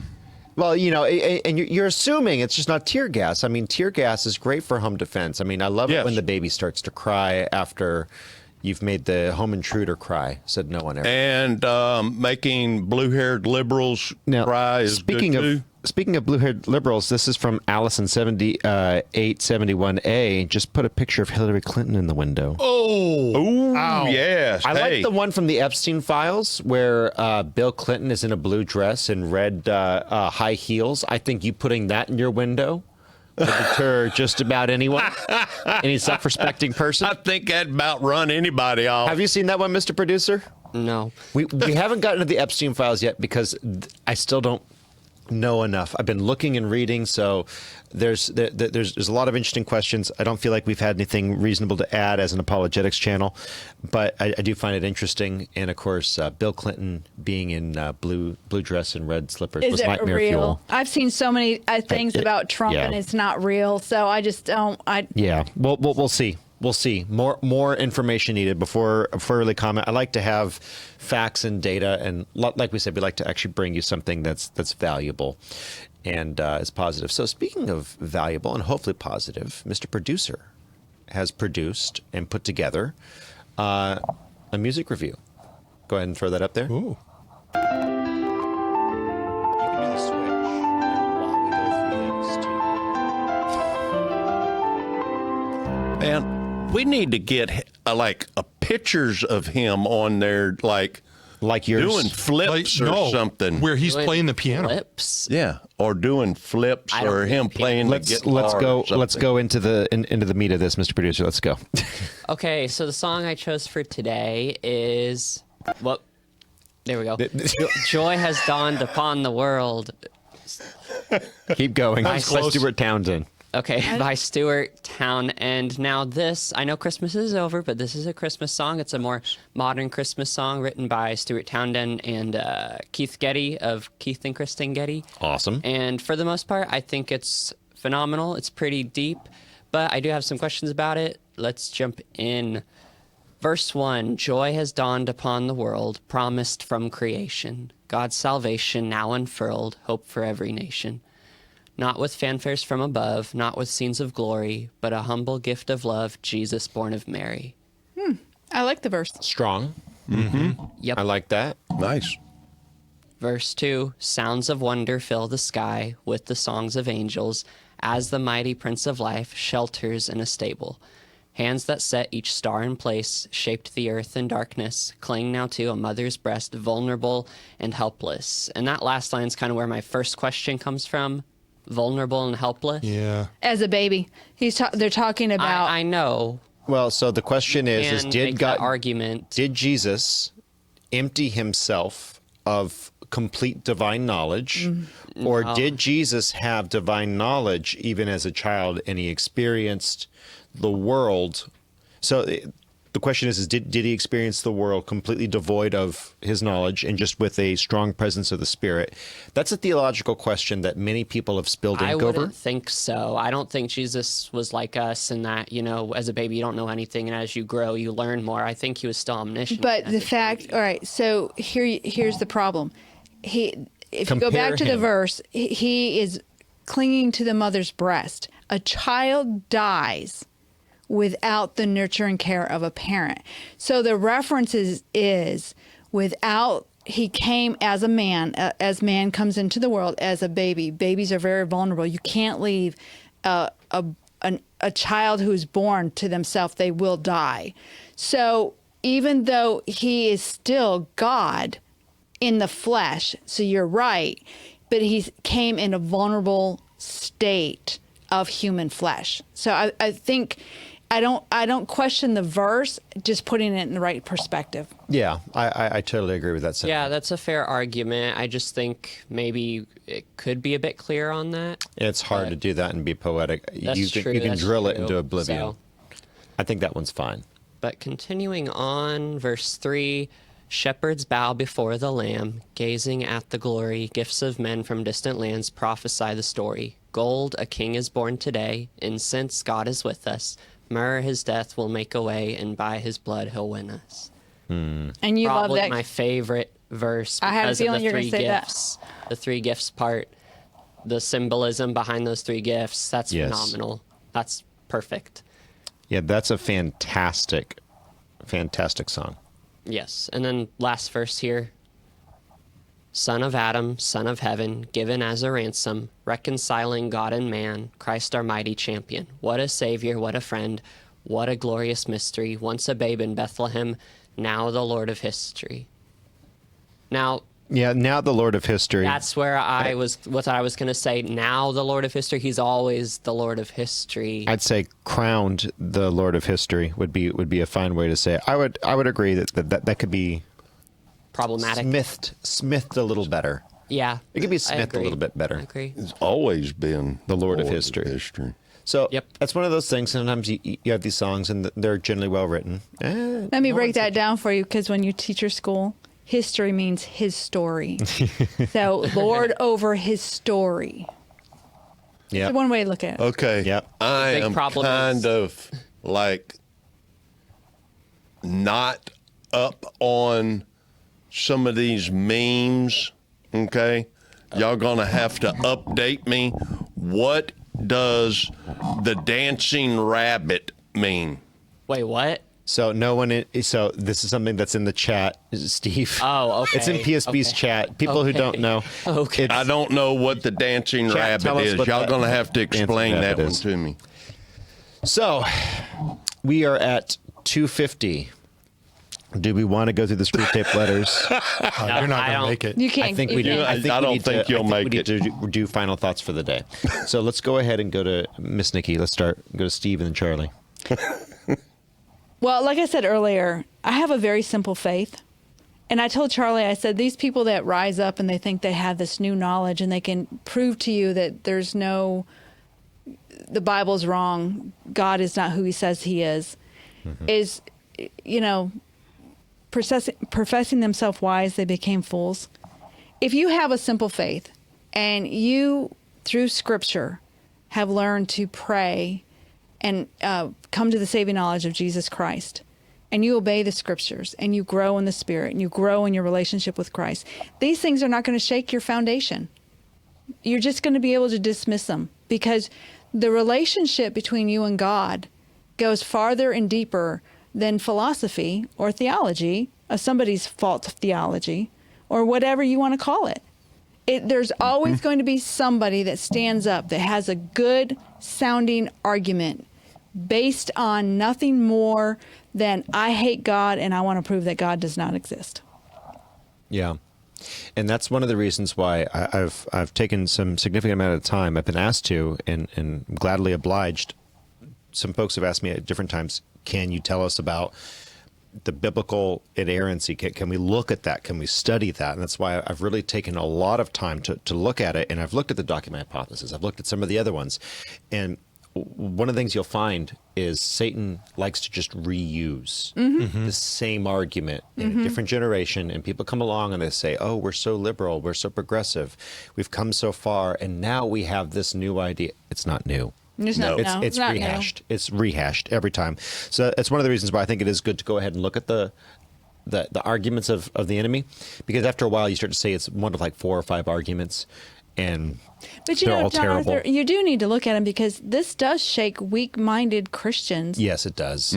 Off their rocker. I mean, they're shook up. They're like, oh my goodness, People who were not really Christians yet, but they're considering it. Maybe they've been in a church. Maybe they said a prayer, but they don't really have a relationship with God yet. And they've been kind of given this easy believism, just ask Jesus into your heart thing. Guys, stop telling your kids to ask Jesus into their heart. It's not about asking Jesus into your heart. It's not the simple little thing that you pray. It's a creedal conviction that you say, God, I am wrong. Forgive me. Change me and make me different, and I commit to being different. It's a whole change of paradigm. So people are in this easy believism, and then they get led astray. And as a parent, as a Christian parent, you need to understand the Holy Spirit is also working, and you need to work with the Holy Spirit. Yeah, not just force your kids to say a prayer. Absolutely, Steve. Yeah, just about some of the self-defense stuff that we were talking about. People, John Arthur and I at times kid around about some of this stuff and make light about home defense. Home defense is nowadays especially is something that's very serious, especially when you go out and about and you take your family and your kids with you, your wife, your kids, or whoever you're with. If you watch the news on a daily basis and you see what goes on, it could be parking lot, it could be church, store, it could be anywhere, man. It doesn't matter. And someone could come up and do anything, point a gun at you for any reason, man. For $1 bill, for your tennis shoes, man. I mean, it's being done now. People are robbing and shooting people for your tennis shoes, man. So your life is valuable. Protect yourself. Your life is valuable. And if you have kids, if you have a spouse, their life is valuable. And if you don't believe that, read Nehemiah. Nehemiah will explain to you that Christians do have a right to protect themselves with force. Ezekiel 33, Exactly. 6. If the watchman on the wall, this is someone who was guarded and or tasked with guarding the city, if he allows the stealer of life to come in and destroy, the innocent blood that's shed will be on his head. Correct. Guys, you are called, especially if you're a parent, you are called to defend the life of the innocent. Absolutely. Take it seriously. Yep. Charlie. I really am struck with how progressivism has been around for so long. And it's disheartening just to see that it can't be put to bed, if I could. I mean, there's so many easy ways. When I'm going to go political here for just a moment. We look at the arguments made by the left today, and they don't hold any water at all. And yet they're doubling down. And it just makes me wonder, are these people really that insane? Are they that crazy? Listen, reality is grounded. It is rooted in God himself. If you want to make sense of life, that's where you need to be. You don't want to be going to the contrary ways. And I'm really thankful for people that do defend the faith, that make it their life work to do that. We need people like that so that we can have a sure foundation. Absolutely. Folks like Michael Jones, I believe his name is, over at Inspiring Philosophy. Go check out his channel. Really, really good stuff. As far as is Asherah God's long-lost lover? No. But man has wanted to make it so. Yep. And for millennia, literally for millennia, man has tried to pervert the orthodox understanding of who God is. And the reason why is we want the benefits and blessings of God without the holiness of God.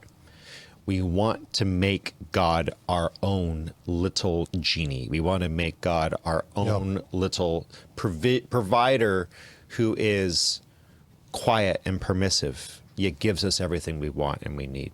Mm-hmm. And that is what you saw in Israel. And if you dig deeper into the whole is Asherah's God, or is Asherah God's former consort, you'll find a lot of references to specifically the high places in Dan and Ephraim, where there are many cases where you would see the northern tribes would bow down to Asherah, separated off from the orthodox understanding of God. Why? It's because it was the liberalization of the church of that day. We're seeing the same thing happen today in our churches, are we not? Mm-hmm. We're seeing the female priesthood. And again, it's not about women not serving in church. It's about leadership. It's about structure. It's about order. And wherever you see a female-led church, almost guarantee you, they're going to have the LGBT colors flying. And almost guarantee you, you're going to have sexual immorality and deviancy running underneath, and there are children who are being abused. Why do I say it that way? It's the natural consequences of leaving God's order. It's the natural consequences. This is not a slippery slope. This is a claim from teleology. One man, one woman. Man dies to needs to protect woman. Woman comes up underneath, supports the man, dies to her own needs, and supports the family. Children can then be born, and you can have a stable environment to grow. Man has tried to overthrow that. In the spirit of the age, Asherah, alive and well today. And they're trying to make it so one more time, retroactively and into the future. So, guys, have a simple faith, have a strong faith, and be ready to defend what you believe in. And with that, I hope we've prepared you somewhat for that. You have a wonderful week. God bless, and take care.